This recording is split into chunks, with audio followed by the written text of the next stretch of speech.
शांति।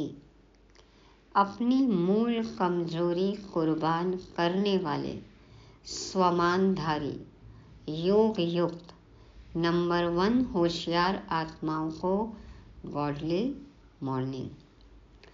वर्तमान समय में सब तरफ अभी हो रही है विनाश की छोटी छोटी रिहर्सल्स। फाइनल फुल विनाश कब होगा, ये निर्भर करता है हमारी अवस्था पर। जैसे जैसे हम सतो प्रधान होते जाएंगे, विनाश की प्रक्रिया तेज होती जाएगी। तो ऐसा हो, इससे पहले हमें पूरा पुरुषार्थ कर बाप का पूरा वर्षा ले लेना है। बाप का वारिस बन जाना है और बाप को अपना वारिस बना लेना है। सब कुछ सौंप देना है। ज्ञान सागर आकर हमें बेहद का इतिहास तो पढ़ाते ही हैं। आज भूगोल भी पढ़ेंगे, फिर समझेंगे फर्क मनुष्यों और भगवान द्वारा मिली जानकारी का। सतयुग कैसा होगा, बाबा ये भी आज बताएंगे। तो पढ़ाई पढ़ते हुए प्रैक्टिकल जीवन में हमें कैसे पवित्र रहना है, सर्विस में वृद्धि कैसे लानी है, जानने के लिए सुनते हैं 28 सितंबर 2024 की साकार मुरली। शिव भगवान वाच, मीठे बच्चे, जब तुम नंबरवार सतो प्रधान बनेंगे तब यह नेचुरल कैलेमिटीज व विनाश का फोर्स बढ़ेगा और यह पुरानी दुनिया समाप्त होगी। सतो प्रधान आत्मा अपने सातों गुणों में 100%। बाबा कहते हैं जब तुम नंबरवार सतो प्रधान बनेंगे, जैसे जैसे बाबा के बच्चे सतो प्रधान बनते जाएंगे, आत्माएं सतो प्रधान बनती जाएंगी, ये प्राकृतिक आपदाएं और विनाश का फोर्स बढ़ता जाएगा और धीरे धीरे ये दुनिया समाप्त हो जाएगी। आसुरी संस्कार मिटते जाएंगे और नई दुनिया आ जाएगी। देवी गुण वाले मनुष्य चारों तरफ दिखाई देंगे। तो बाबा कहते हैं जब तुम नंबरवार सतो प्रधान बनेंगे तब यह नेचुरल कैलेमिटीज व विनाश का फोर्स बढ़ेगा। प्राकृतिक आपदाएं और भी तेजी से होंगी और विनाश तो देख ही रहे हैं कि कैसे हो रहा है। मनुष्य कैसे साइंस के साधनों द्वारा विनाश कर रहा है। तो ये प्रक्रिया और बढ़ेगी, फोर्स और बढ़ेगा, पुरानी दुनिया समाप्त हो जाएगी। प्रश्न है, कौन सा पुरुषार्थ करने वालों को बाप का पूरा वर्षा प्राप्त होता है? कौन पाएंगे पूरा वर्षा बाबा से? उत्तर में बाबा कहते, पहली बात, पूरा वर्षा लेना है तो पहले बाप को अपना वारिस बनाओ, अर्थात जो कुछ तुम्हारे पास है वह सब बाप पर बलिहार करो। सब कुछ अपना सौंप दो, बाप को वारिस बनाओ। बाप को अपना बच्चा बना लो तो पूरे वर्षे के अधिकारी बन जाएंगे। बाबा को वारिस बनाएंगे तो बाबा के वर्षे के अधिकारी बनेंगे। दूसरी बात है, संपूर्ण पवित्र बनो तब पूरा वर्षा मिलेगा। संपूर्ण पवित्र नहीं तो मोचरा खाकर थोड़ी सी मानी मिल जाएगी। मोचरा कहते हैं जूती को, जूता, और मानी माना रोटी। यदि संपूर्ण पवित्र नहीं बने तो सजा खाएंगे और फिर छोटा मोटा पद मिलेगा। तो ऐसा तो नहीं चाहिए ना हमें। आधी या थोड़ी जायदाद थोड़ी चाहिए, पूरा वर्षा चाहिए। तो बाबा को वारिस बनाना है और संपूर्ण पवित्र बनना है। ओम शांति। बच्चों को सिर्फ एक की याद में नहीं बैठना है, 3 की याद में बैठना है। अब ये 3 किसको याद करना है? हाँ, बाबा कहते भल एक ही है, परंतु तुम जानते हो वह बाप भी है, शिक्षक भी है, सतगुरु भी है। याद एक को ही करना है शिव बाबा को, लेकिन वो बाप भी है, शिक्षक भी है और सतगुरु भी है। हम सबको वापस ले जाने आए हैं। यह नई बात तुम ही समझते हो। बच्चे जानते हैं, वह जो भक्ति सिखाते हैं, शास्त्र सुनाते हैं, वह सब है मनुष्य। इनको तो मनुष्य नहीं कहेंगे ना। यह तो है निराकार। निराकार आत्माओं को बैठ पढ़ाते हैं। आत्मा शरीर द्वारा सुनती है। यह ज्ञान बुद्धि में होना चाहिए। अभी तुम बेहद के बाप की याद में बैठे हो। चेक करो सब खुद को, किसकी याद है? बेहद के बाप ने कहा है, रूहानी बच्चों, मुझे याद करो तो पाप कट जाएं। यहाँ शास्त्र आदि की कोई बात नहीं। जानते हो, बाप हमको राजयोग सिखला रहे हैं। कितना भारी टीचर है। ऊंचते ऊंच तो पद भी ऊंचते ऊंच प्राप्त कराते हैं। ऊंचा भगवान है तो देगा भी तो ऊंचा चीज ना। हाँ, प्राप्ति भी हमको ऊंची होगी। तो ऊंचते ऊंच बाप है और बाबा हमें राजयोग सिखला रहे हैं, जिससे कि हमें ऊंचे से ऊंचा पद मिलेगा। जब तुम सतो प्रधान बन जाएंगे नंबरवार पुरुषार्थ अनुसार, तब फिर लड़ाई होगी, नेचुरल कैलेमिटीज भी होंगी। याद भी जरूर करना है। बुद्धि में सारा ज्ञान भी होना चाहिए। सिर्फ एक ही बार पुरुषोत्तम संगम युग पर बाप आकर समझाते हैं, नई दुनिया के लिए। छोटे बच्चे भी बाप को याद करते हैं। तुम तो समझदार हो, जानते हो बाप को याद करने से विकर्म विनाश होंगे और बाप से ऊंच पद पाएंगे। यह भी जानते हो, इन लक्ष्मी नारायण ने नई दुनिया में जो पद पाया है वह शिव बाबा से ही पाया है। यह लक्ष्मी नारायण ही फिर 84 का चक्र लगाकर अभी ब्रह्मा सरस्वती बने हैं। यही फिर लक्ष्मी नारायण बनेंगे। अभी पुरुषार्थ कर रहे हैं। सृष्टि के आदि मध्य अंत का तुमको ज्ञान है सभी ज्ञानी आत्माएं। अब तुम अंधश्रद्धा से देवताओं के आगे माथा नहीं झुकाएंगे। कोई है जो मुरली सुनकर जाते हैं, सेंटर से जाते हैं और बीच में मंदिर पड़ता है, वहां माथा टेकते हैं बीके भक्त? तो बाबा कहते हैं, अब तुम अंधश्रद्धा से देवताओं के आगे माथा नहीं झुकाएंगे। देवताओं के आगे मनुष्य जाकर अपने को पतित सिद्ध करते हैं। कहते हैं ना, मैं नीच खल पापी कामी पाप हरो देवा। कहते हैं आप सर्वगुण संपन्न हो, हम पापी विकारी हैं, कोई गुण नहीं है, मुझ निर्गुण हारे में कोई गुण ना है। तुम जिनकी महिमा गाते थे, अभी तुम स्वयं बन रहे हो। कहते हैं, बाबा यह शास्त्र आदि कब से पढ़ना शुरू हुआ है?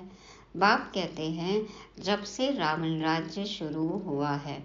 यह सब है भक्ति की सामग्री। तुम जब यहाँ बैठते हो तो बुद्धि में सारा ज्ञान धारण होना चाहिए। यह संस्कार आत्मा ले जाएगी। भक्ति के संस्कार नहीं जाने हैं। बाबा जो ज्ञान सुना रहे हैं, इससे जो हमारे संस्कार बनते हैं, ये आत्मा लेकर जाती है। बाबा कहते हैं भक्ति के संस्कार नहीं जाने हैं। भक्ति के संस्कार वाले पुरानी दुनिया में मनुष्यों के पास ही जन्म लेंगे। यह भी जरूर है, तुम्हारी बुद्धि में यह ज्ञान का चक्र चलना चाहिए। साथ साथ बाबा को भी याद करना है। बाबा कहते हैं वो तो मनुष्यों के पास ही जन्म लेंगे, लेकिन जो ज्ञान समझते हैं, जो बाबा को याद करते हैं, उनका जन्म कहाँ होगा? सतयुग में। हाँ, देवताओं के पास दैवी परिवार मिलेगा। बाबा हमारा बाप भी है। बाप को याद किया तो विकर्म विनाश होंगे। बाबा हमारा टीचर भी है, तो पढ़ाई बुद्धि में आएगी और सृष्टि चक्र का ज्ञान बुद्धि में है, जिससे तुम चक्रवर्ती राजा बनेंगे। तो याद की यात्रा चल रही है। बाबा कहते हैं कि बाबा हमारा टीचर है, तो पढ़ाई याद आएगी। टीचर को याद करते ही पढ़ाई, और पढ़ाई में क्या पढ़ रहे हैं? सृष्टि चक्र का ज्ञान बुद्धि में है, और सृष्टि चक्र का ज्ञान बुद्धि में है। चक्र फिरा रहे हैं तो चक्रवर्ती राजा बनेंगे। और बाबा को याद किया बाप रूप में, तो विकर्म विनाश होते हैं। तो बाबा कहते हैं किसी न किसी तरह से याद की यात्रा चलती रहे। मुख्य संबंध बताए बाबा ने आज, बाप, टीचर और सतगुरु। ओम शांति। भक्ति और ज्ञान। बाप को कहा जाता है ज्ञान का सागर। उनको भक्ति का सारा मालूम है। भक्ति कब शुरू हुई, कब पूरी होगी, मनुष्यों को यह पता नहीं। बाप ही आकर समझाते हैं। सतयुग में तुम देवी देवता विश्व के मालिक थे। वहाँ भक्ति का नाम नहीं, एक भी मंदिर नहीं था, सब देवी देवता ही थे। पीछे जब आधी दुनिया पुरानी होती है, यानी 2500 वर्ष पूरे होते हैं, अथवा त्रेता और द्वापर का संगम होता है, तब रावण आता है। संगम तो जरूर चाहिए। त्रेता और द्वापर के संगम पर रावण आते हैं, जबकि देवी देवता वाम मार्ग में गिरते हैं। यह सिवाय तुम्हारे कोई नहीं जानते। बाप भी आते हैं कलयुग अंत और सतयुग आदि के संगम पर, और रावण आता है त्रेता और द्वापर के संगम पर। उस संगम और इस संगम पे देखो कितना फर्क है। एक संगम पर रावण आता है और एक संगम पर राम आता है। तो बाबा कहते हैं अब उस संगम को कल्याणकारी नहीं कहेंगे। त्रेता और द्वापर का संगम वो तो कल्याणकारी नहीं है, तो विनाशकारी हो गया ना। हाँ, नीचे गिरते हैं। उनको तो अकल्याणकारी ही कहेंगे। बाप का ही नाम कल्याणकारी है। शिव तो कल्याणकारी बीज रूप। द्वापर से अकल्याणकारी युग शुरू होता है। बाप तो है चैतन्य बीज रूप। उनको सारे झाड़ की नॉलेज है। वह बीज भी अगर चैतन्य हो तो समझावे, मेरे से यह झाड़ ऐसे निकलता है। बॉटनी पढ़ी है। बाबा कहते हैं कि वो बीज भी यदि चैतन्य हो तो वो समझाएगा कि मेरे से ये झाड़ ऐसे निकलता है, परंतु जड़ होने कारण बता नहीं सकता। हम समझ सकते हैं कि बीज डालने से पहले झाड़ छोटा सा निकलता है, फिर बड़ा हो फल देना शुरू करता है, परंतु चैतन्य ही सब कुछ बता सकते हैं। दुनिया में तो आजकल मनुष्य क्या क्या करते रहते हैं, देख रहे हैं ना, क्या क्या करते रहते हैं। एक मोबाइल है हाथ में, उसमें ही देखो क्या क्या करते रहते हैं। इन्वेंशन निकालते रहते हैं। चंद्रमा में जाने की कोशिश करते हैं। प्लॉट बुक कर लिया चंद्रमा में, हाँ, या सतयुग में महल बुक किया है। तो बाबा कहते हैं यह सब बातें अभी तुम सुन रहे हो। चंद्रमा तरफ कितना ऊंचा लाखों माइल्स तक चले जाते हैं जांच करने के लिए कि देखे चंद्रमा क्या चीज़ है। हाँ, जाके वहाँ देखो धूल मिट्टी दिखाई पड़ती है। समुद्र में कितना दूर तक जाते हैं, कितनी गहराई तक जाते हैं, जांच करते हैं, परंतु अंत पा नहीं सकते। पानी ही पानी है। एरोप्लेन में ऊपर जाते हैं, उन्हों को पेट्रोल इतना डालना है जो फिर वापस भी आ सकें। जाने का और आने का चाहिए ना। देखो कहाँ कहाँ अभी तो खो जाते हैं, पता ही नहीं चलता, स्पेस में ही हैं, भटक रहे हैं। तो बाबा कहते हैं आकाश बेहद है ना, सागर भी बेहद है। हाँ, जाते जाओ आकाश ही आकाश, पोलार ही पोलार, वैक्यूम, और सागर भी बेहद है, और गहरे गहरे जाते जाओ लेकिन अथाह है। जैसे यह बेहद का ज्ञान सागर है, वह है पानी का बेहद का सागर। आकाश तत्व भी बेहद है, धरती भी बेहद है। चलते जाओ, चलते जाओ, जाओ घूमो गोल गोल, देखो एक तरफ से शुरुआत करके वापस उसी बिंदु पर आओ। तो बाबा कहते हैं धरती भी बेहद है। चलते जाओ, सागर के नीचे फिर धरती है। पहाड़ी किस पर खड़ी है? धरती पर। पहाड़ी किस पर खड़ी है? पहाड़ कहाँ है? धरती पर। फिर धरती को खोदते हैं तो पहाड़ निकल आता, उसके नीचे फिर पानी भी निकल आता है। सागर भी धरनी पर है। अब सागर कहाँ है? वो भी धरती पर है, और सागर के नीचे भी धरती दिखाते हैं। तो देखो ये सब क्या है? मिस्ट्री है, रहस्य है। तो बाबा कहते हैं सागर भी धरनी पर है, उसका कोई अंत नहीं पा सकते हैं कि कहाँ तक पानी है, कहाँ तक धरती है। परम पिता परमात्मा जो बेहद का बाप है, उनके लिए बेअंत नहीं कहेंगे, क्योंकि बाबा के बारे में हमें पूरी जानकारी है ना। ज्ञान सागर है, गुणों का सागर है, तो फिर महिमा अनंत है, अथाह है, बेअंत है। लेकिन नाम रूप देश काल कर्तव्य ये तो पता है ना, जानकारी तो है, तो उनके लिए बेअंत नहीं कहेंगे। मनुष्य भल कहते हैं ईश्वर बेअंत है, माया भी बेअंत है। लेकिन माया क्या है हमें ये भी पता है, ईश्वर कौन है ये भी पता है। परंतु तुम समझते हो ईश्वर तो बेअंत हो ही नहीं सकता। माया बेअंत है या नहीं? माया का तो देखो अंत ही नहीं हो रहा है, लेकिन होएगा। बाबा आए हैं तो 2500 साल के लिए तो माया का अंत तब होना ही है। तो बाबा कहते हैं कि बाकी यह आकाश बेअंत है। यह 5 तत्व हैं, आकाश, वायु, अग्नि, जल और धरती। तो यह 5 तत्व तमो प्रधान बन जाते हैं। भगवान कहते हैं ना, भूमि, गगन, वायु, अग्नि, नीर, ये 5 से परे वो भगवान। तो ये 5 तत्व तमो प्रधान बन जाते हैं। आत्मा भी तमो प्रधान बनती है, फिर बाप आकर सतो प्रधान बनाते हैं। कितनी छोटी आत्मा है, 84 जन्म भोगती है। यह चक्र फिरता ही रहता है। यह अनादि नाटक है, इनका अंत नहीं होता। यह परंपरा से चला आता है। कब से शुरू हुआ या कहें तो फिर अंत भी हो। शुरुआत है तो अंत भी होगा, लेकिन अनादि है, अनंत है, जिसकी आदि नहीं, अंत नहीं।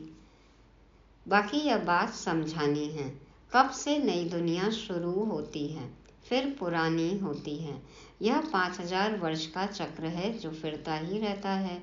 अभी तुम जानते हो, बाकी उन्होंने तो धक्का लगा दिया है, माना गपोड़ा लगा दिया है, अपना अपना अज्यूम कर लिया है। शास्त्रों में लिखा है कि सतयुग की आयु इतने लाखों वर्ष है। तो मनुष्य सुनते सुनते उनको ही सच समझ लेते हैं।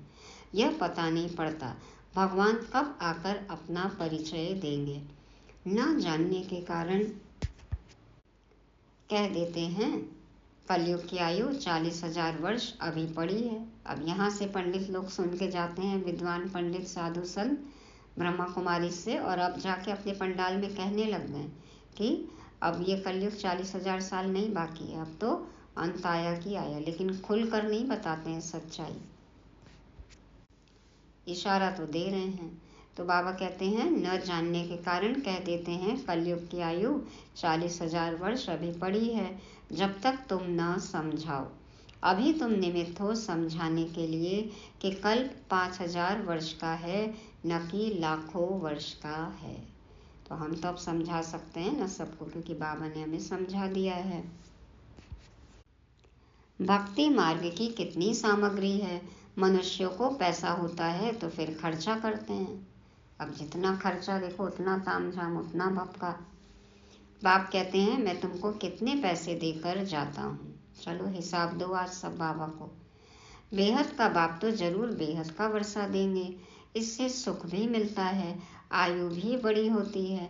बाप बच्चों को कहते हैं मेरे लाडले बच्चों आयुष्मान भव। वहाँ तुम्हारी आयु 150 वर्ष रहती है, कभी काल नहीं खा सकता है। काल नहीं खा सकता माना आत्मा तो अकाल मूर्त है ना, शरीर तो छोड़ना है, लेकिन पूरी आयु होगी, अकाले मृत्यु नहीं होगी। बाप वर देते हैं, तुमको आयुष्मान बनाते हैं, तुम अमर बनेंगे। वहाँ कभी अकाले मृत्यु नहीं होगी, वहाँ तुम बहुत सुखी रहते हो, इसलिए कहा जाता है सुख धाम। आयु भी बड़ी होती, धन भी बहुत मिलता है, सुखी भी बहुत रहते हो, कंगाल से सिरताज बन जाते हैं। तुम्हारी बुद्धि में है, बाप आते हैं देवी देवता धर्म की स्थापना करने। वह तो जरूर छोटा झाड़ होगा, वहाँ है ही एक धर्म, एक राज्य, एक भाषा।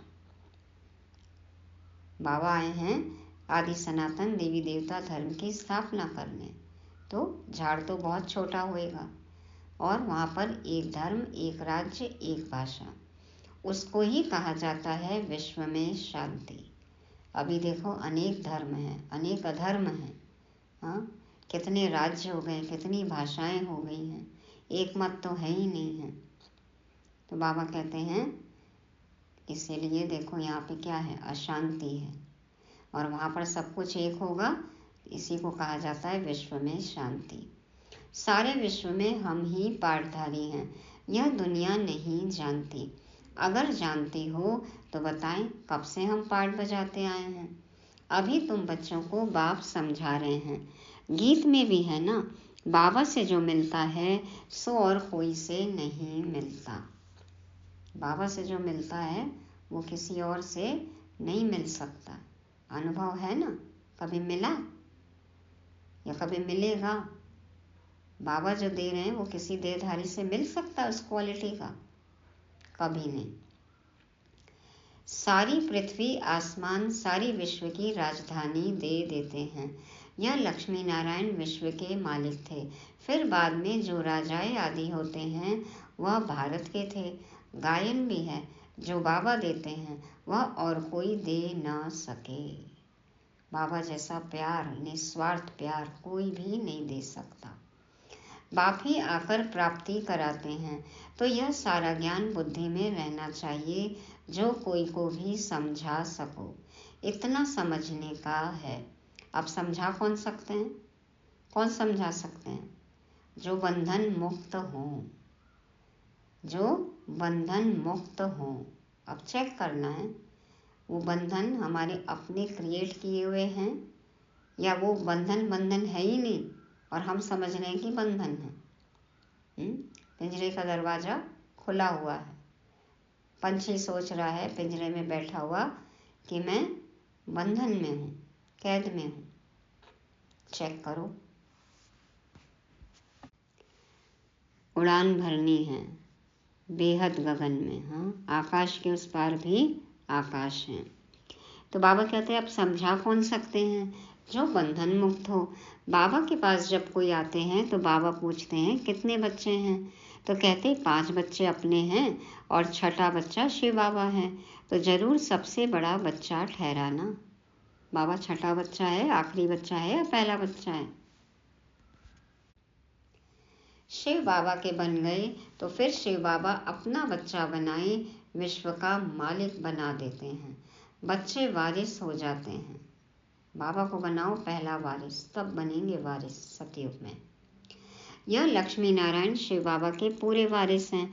आगे जन्म में शिव बाबा को सब कुछ दे दिया, सब कुछ सौंप दिया, सब कुछ दे दिया। तो वर्षा जरूर बच्चों को मिलना चाहिए। बाबा ने कहा मुझे वारिस बनाओ, फिर दूसरा कोई नहीं।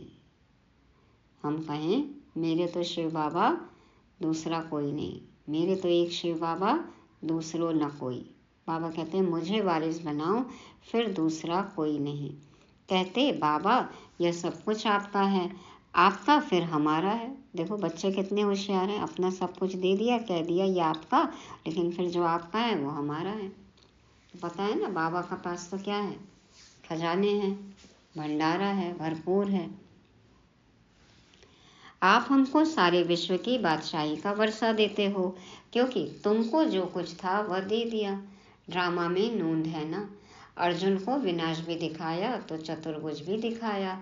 अर्जुन कोई और तो नहीं है, इनको साक्षात्कार हुआ। हम सब अर्जुन है ना। देखा राजाई मिलती है तो क्यों ना शिव बाबा को वारिस बनाओ। हाँ, ब्रह्मा बाबा ने देखो पहल की, तो अर्जुन अव्वल नंबर।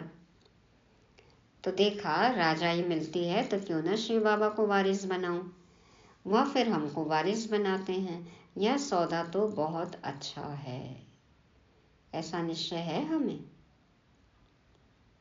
कभी कोई से कुछ पूछा नहीं, गुप्त सब कुछ दिया। ब्रह्मा बाबा ने, दादा लेखराज जी ने खुद डिसीजन ले लिया। साक्षात्कार हुआ, निश्चय हुआ, किसी से पूछने की जरूरत नहीं, सब कुछ गुप्त दान कर दिया, ट्रस्ट बना दिया, गुप्त सब कुछ दिया। इसको कहा जाता है गुप्त दान। किसको क्या पता इन्हों को क्या हो गया। सब सोचने लग गए ना क्या हुआ बाबा को, फर्क दिखा। तो किसको क्या पता इन्हों को क्या हो गया, कि इन्होंने समझा इनको वैराग्य आया, शायद सन्यासी बन गया। बाबा ने चिट्ठी लिखी ना अपने घर में, अल्फ को अल्लाह मिला, बे को मिली झूठी बादशाही, मिला तार अलिफ को हुआ रेल का राही। बस बाबा का पैगाम मिला, साक्षात्कार हुआ, समझ आई और फिर देखो चल पड़े मंजिल की ओर। तो बाबा कहते हैं किसी ने समझा कि इनको वैराग्य आया, शायद सन्यासी बन गया। तो यह बच्चियां भी कहती हैं 5 बच्चे तो अपने हैं, बाकी एक बच्चा हम इनको बनाएंगे। इसने भी सब कुछ बाबा के आगे रख दिया जिससे बहुतों की सर्विस हो। बाबा को देख सबको ख्याल आया, सब घर बार छोड़ भाग आए। बहुत सारे परिवार उस समय समर्पित हुए थे। वहां से ही हंगामा शुरू हुआ। बस फिर क्या था, हंगामा। पढ़ा है ना इतिहास, जीवन को पलटाने वाली एक अद्भुत कहानी, भाग 1 भाग 2 सबको पढ़ना है। द लाइट मूवी में भी देखा ना अभी। तो बाबा ने कहा कि वहां से ही हंगामा शुरू हुआ। घर बार छोड़ने की उन्होंने हिम्मत दिखाई। शास्त्रों में भी लिखा है भट्टी बनी थी क्योंकि उनको एकांत जरूर चाहिए, सिवाय बाप के और कोई याद न रहे, मित्र संबंधियों आदि की भी याद न रहे, क्योंकि आत्मा जो पतित बनी है उनको पावन जरूर बनाना है। बाप कहते हैं गृहस्थ व्यवहार में रहते पवित्र बनो, इस पर ही मुसीबत आती है। यही एक पॉइंट है जिसको लेकर हंगामा होता है। कहते थे यह स्त्री पुरुष के बीच में झगड़ा डालने वाला ज्ञान है, क्योंकि एक पवित्र बने दूसरा न बने तो मारा मारी चल पड़े। इन सब ने मारे खाई हैं, क्योंकि अचानक नई बात हुई ना। सबकी देखो अपनी अपनी कहानी है, कितने अत्याचार सहे। सब आश्चर्य खाने लगे, यह क्या हुआ जो इतने सब भागते हैं। मनुष्यों में समझ तो नहीं है, इतना कहते थे कोई ताकत है। ऐसा तो कभी हुआ नहीं जो अपना घर बार छोड़ भागे। ड्रामा में यह सब चरित्र शिव बाबा के हैं। शिव बाबा की कशिश थी ना, और देखो सबने पहचान लिया और सब कुछ छोड़कर बाबा के बन गए। कोई हाथ खाली भागे, यह भी खेल है। कोई कुछ लाए, कुछ ने तो अपना सब कुछ समर्पित किया। किसी को कुछ नहीं मिला तो अपनी जान बचाकर भागे। घर वाले जान लेने तक को उतारू हो गए थे तो खाली हाथ भागे। यह भी खेल है। घर बार आदि सब छोड़ भागे, कुछ भी याद नहीं रहा, बाकी सिर्फ यह शरीर है जिससे काम करना है। तन मन लेकर अपना आ गए और यज्ञ में आकर धन की बचत की तो देखो धन से भी सेवा हो गई। तो बाबा कहते हैं कि बाकी सिर्फ यह शरीर है जिससे काम करना है। आत्मा को भी याद की यात्रा से पवित्र बनाना है, तभी पवित्र आत्माएं वापस जा सकती हैं। स्वर्ग में अपवित्र आत्मा तो जा न सके, कायदा नहीं। मुक्ति धाम में पवित्र ही चाहिए। पवित्र बनने में ही कितने विघ्न पड़ते हैं। आगे कोई सत्संग आदि में जाने के लिए रुकावट थोड़ी ही होती थी। आप कहीं भी जाओ, मंदिर में जाओ, कोई और सत्संग में जाओ, किसी साधु सन्यासी के पास जाओ, मूवीज में जाओ, पिक्चर में जाओ, किटी में जाओ, कोई मना नहीं करेगा, क्योंकि पता है जैसे गए वैसे लौट कर आ जाएंगे। तो वो समाज को एक्सेप्टेड है, लेकिन जहाँ जाने से परिवर्तन होता है वो नहीं चाहिए, इसलिए हंगामा होता है। तो आगे कोई सत्संग आदि में जाने के लिए रुकावट थोड़ी होती थी, कहाँ भी चले जाते थे। यहाँ पवित्रता के कारण विघ्न पड़ते हैं, यह तो समझते हैं। पवित्र बनने बगैर वापस घर जा न सके। धर्मराज द्वारा मोचरे खाने पड़ेंगे, सजाएं खानी पड़ेंगी, फिर थोड़ी मानी मिलेगी, तब रोटी मिलेगी, तब थोड़ा पद मिलेगा। मोचरा नहीं खाएंगे तो पद भी अच्छा मिलेगा, सजा नहीं मिलेगी तो फिर पद तो अच्छा मिलेगा ना। यह समझ की बात है। बाप कहते हैं मीठे बच्चों, तुमको हमारे पास आना है। यह पुराना शरीर छोड़ पवित्र आत्मा बन आना है। बाबा के पास आना है, कैसे? पवित्र आत्मा बनकर, परम धाम में।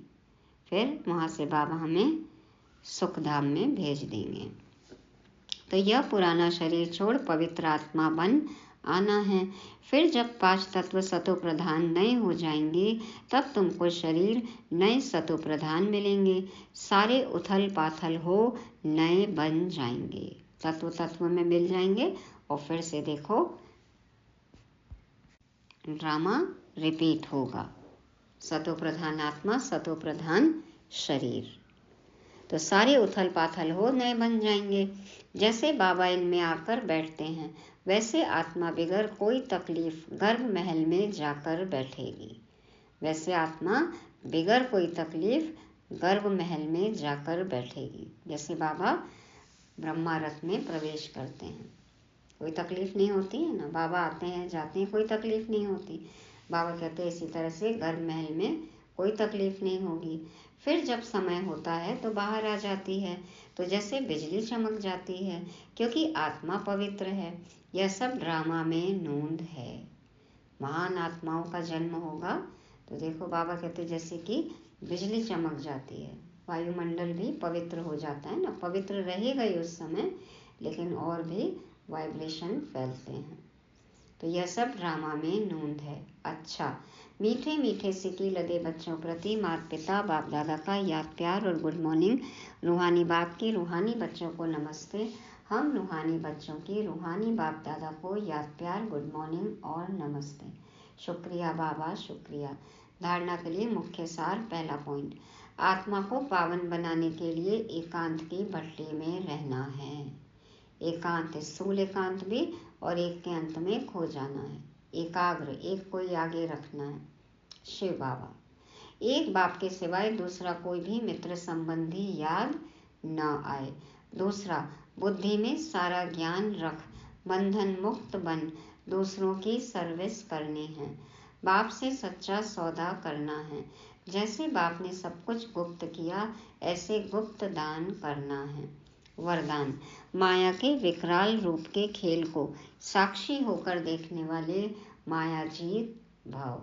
आज विनाश की बात हुई ना, तो बाबा कहते हैं विकराल रूप का खेल चलेगा, तो माया के विकराल रूप के खेल को साक्षी होकर देखने वाले मायाजीत भाव। बाप दादा समझाते हैं माया को वेलकम करने वाले उसके विकराल रूप को देखकर घबराते नहीं। माया को वेलकम करने वाले उसके विकराल रूप को देखकर घबराते नहीं। साक्षी होकर खेल देखने से मजा आता है, क्योंकि माया का बाहर से शेर का रूप है, लेकिन उसमें ताकत बिल्ली जितनी भी नहीं है। पेपर टाइगर, हाँ, कागज का शेर, ताकत नहीं है, बाहर से शेर जैसी है। सिर्फ आप घबरा कर उसे बड़ा बना देते हो, क्या करूं, कैसे होगा। लेकिन यही पाठ याद रखो, जो हो रहा है वो अच्छा और जो होने वाला है वो और अच्छा। साक्षी होकर खेल देखो तो माया जीत बन जाएंगे। बाबा के साथ हैं तो माया माया लगेगी ही नहीं। बाबा कहते हैं माया क्या है, आप सोचते हो कैसे होगा कैसे होगा, क्या करूं, ये करूं वो करूं, इतनी बड़ी बात है, तो आपको लगता है कि माया बहुत बड़ी है, उसका विकराल रूप है, जबकि माया में इतनी ताकत नहीं है। हमारे विचार ही माया को ताकतवर बना देते हैं। जब ये पाठ पक्का हो कि कल्याणकारी युग है, संगम युग कल्याणकारी, हम कल्याणकारी शिव बाबा के साथ, और कल्याण हो नहीं सकता। जो हुआ अच्छा, जो हो रहा है अच्छा, और जो आगे होगा वो भी बहुत अच्छा। तो साक्षी होकर खेल देखना है, माया जीत बन जाएंगे। स्लोगन है, जो सहनशील हैं वह किसी के भाव स्वभाव में जलते नहीं, व्यर्थ बातों को एक कान से सुन दूसरे से निकाल देते हैं। जो सहनशील हैं वह किसी के भाव स्वभाव में जलते नहीं। किसी का भाव हमारे प्रति कैसा भी हो, स्वभाव कैसा भी हो, उसके कर्म कैसे भी हों, लेकिन हमें सहन करना है। सहनशील, सहन शक्ति शब्द है ना, तो सहन करना है, लेकिन शीलता हो, ठंडक हो, उग्रता में नहीं आना है। बाबा कहते हैं जलना नहीं है, किसी के भी संस्कारों के कारण हम में जलन ना हो, ईर्ष्या ना हो, अग्नि ना हो, क्रोध अग्नि ना हो, सहन करना है। और व्यर्थ बातों को एक कान से सुनकर दूसरे कान से निकाल देना है, बल्कि आजकल तो जिस कान से सुनो उसी से निकाल देना है, दूसरी तरफ तक भी नहीं पहुंचाना, नहीं तो बातें दिमाग में पहुंच जाती है। तो सुनना ही नहीं है। बाबा ने बताया ना कि जो अच्छा न लगे सुनते हुए भी ना सुनो। क्या सुनना है? सिर्फ बाबा की बातें। तो बाबा और मुरली, बस इस ज्ञान के मनन चिंतन में बाबा की याद में बिजी रहना है, तो हम ऑटोमेटिक बन जाएंगे माया जी। तो ऐसे सहनशील हमें बनना है। आज की मुरली से 5 शब्द क्या याद रखेंगे? पहला वारिस, दूसरा एकांतवासी, तीसरा गुप्तदानी, चौथा साक्षी और 5वां सहनशील। ओम शांति।